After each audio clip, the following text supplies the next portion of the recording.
Frederick the Great was once approached by one of his advisors who said to him, "Sire, I understand we might go to war, but nobody seems to know. Will you tell me?"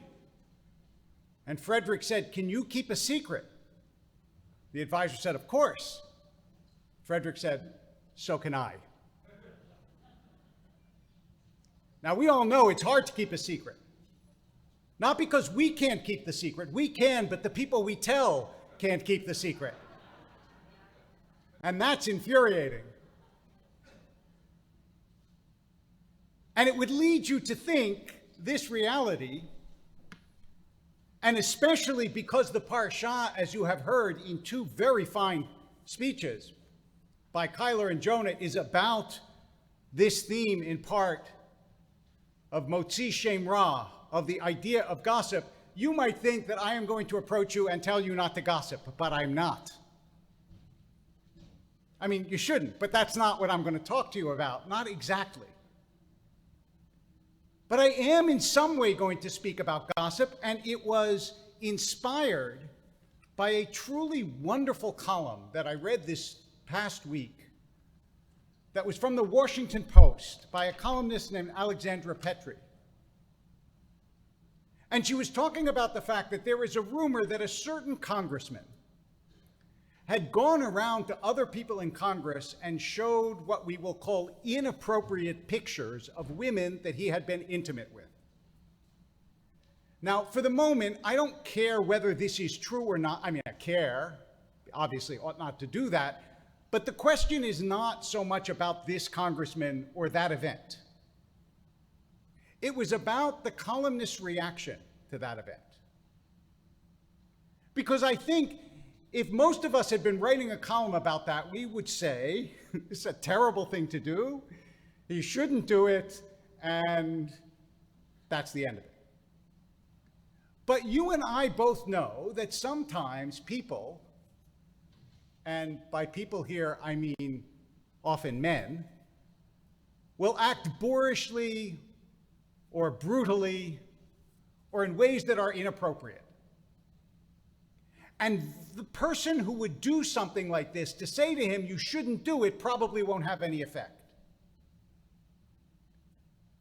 She did something more subtle, more important, and something we need to hear. She said, if this happened more than once, because the story is that he went around to many of his colleagues and showed these pictures, that's because the first time went better than it should have. It happens only once if the moment you do it, the person you show it to responds the way a person should respond. You produce your photograph to your colleague, and your colleague looks at you and says, never show that to anyone ever again. Go home and rethink your life. I do not feel closer to you. In other words, she says, this is a plea for those small, awkward no's. Think of the time someone has come to you and said something that is cruel about someone else. Now, why do people do that? I mean, look, we've all done it, right? None of us is guiltless here. But why do we do it? There are three reasons, I think, why we do this. The first is a status issue. Have you noticed that people don't gossip about people of lower status, only their own status or people above them? Bosses don't gossip about their employees, but employees gossip about their bosses. Because it's a status issue. I know this thing about a famous person, someone you and I both know, someone we work for, and by knowing that, you reduce them and elevate yourself. That's one. The second is that you're in the know. I know this thing. I must be important because I know this thing. Right? That was what the advisor was saying. Tell me the truth about the war, Frederick, so that I will be in the know too. And the third reason is that it connects you to the other person. Now we share this. But imagine if when someone said something cruel to you, you said, that doesn't make me feel closer to you. I really don't want to hear that kind of thing about other people. Imagine if you gave a small, awkward no. In other words, this isn't a sermon about not gossiping.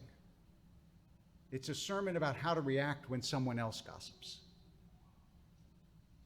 You can't stop yourself from hearing something, but you can react in a way that will discourage the person from saying it again. And we don't, as you know, live in a society in which such things are discouraged. This person who went around and showed these pictures, remember that he grew up in a society in which pictures of people on the internet are rife. They're all over the place. He would just say, well, what am I showing that's so different from what you probably saw on your phone this morning? But as individuals and as a society, we have to learn to say these small, awkward no's. Because the damage that you can do to another person is the recognition that you can never unhear something. If I said to you, I heard a rumor that so-and-so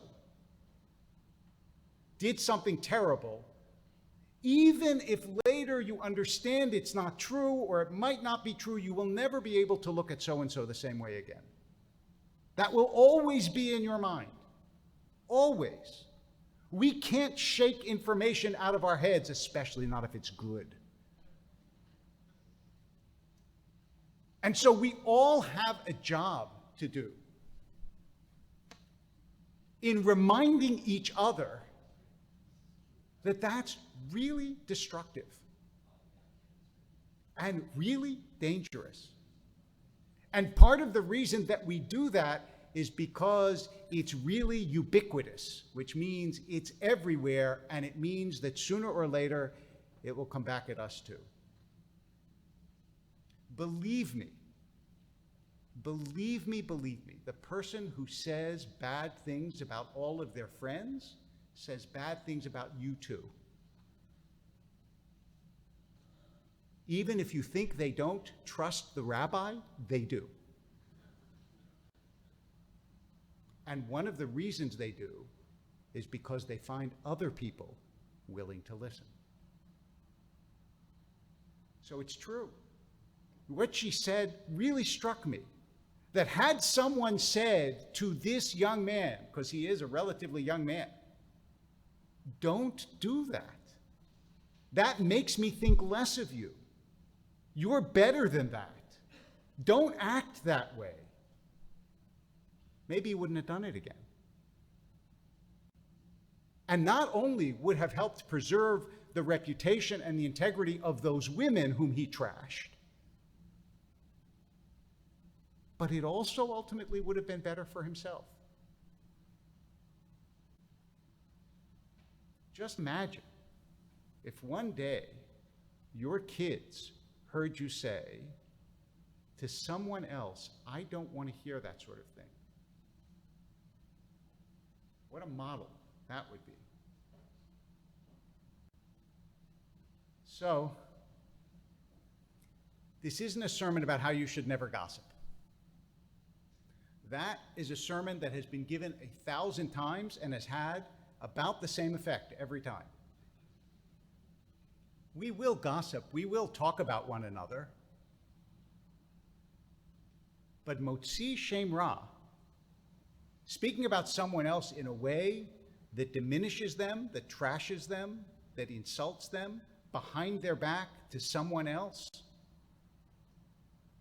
we can do better. Not only in the way we speak, but even in the way we listen. A small, awkward no. I don't want to hear that. You're better than that. Don't go around talking like that. If we did that even a little more, it would make our community and our society a little better. Shabbat shalom.